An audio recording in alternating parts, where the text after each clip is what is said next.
Climate change manifests in various ways, from prolonged droughts affecting agricultural productivity to erratic weather patterns jeopardizing water resources.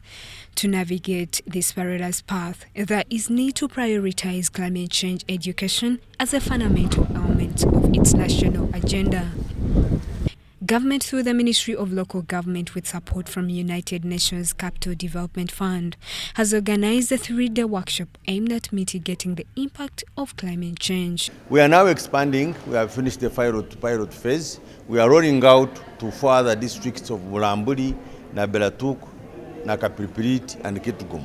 I don't know how many of you have been to Nakapiripirit or to Nabelatuk, but these are local governments that have a lot of climate change impact. And therefore, this kind of project is necessary to guide planning and budgeting, to guide identification of investments. Uganda contributes less of emissions as to climate change compared to other countries. However, it receives less funding to combat the issue.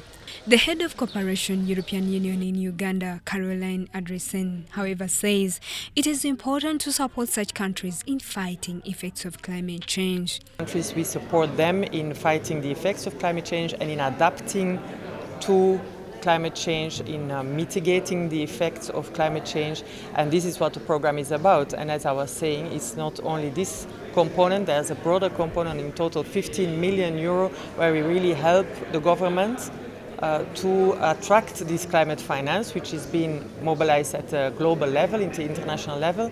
See how the Ministry of Finance can tap into these funds at a global level, climate finance funds, these big funds. So see how we can support the ministry to benefit from these opportunities, see how we can help the private sector to benefit from these opportunities through the banks, and how we can help the local districts through local to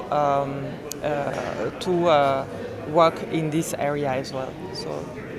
The Permanent Secretary, Ministry of Water and Environment, Alfred Okot Okiidi, calls upon the public to protect and conserve the environment as one way of fighting.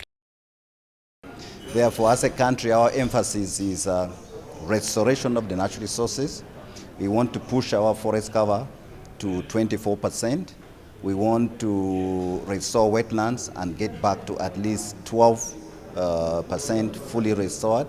And we also want to make sure that the riverbanks and the lake shores are protected and also clearly demarcated with appropriate natural and man-made infrastructure.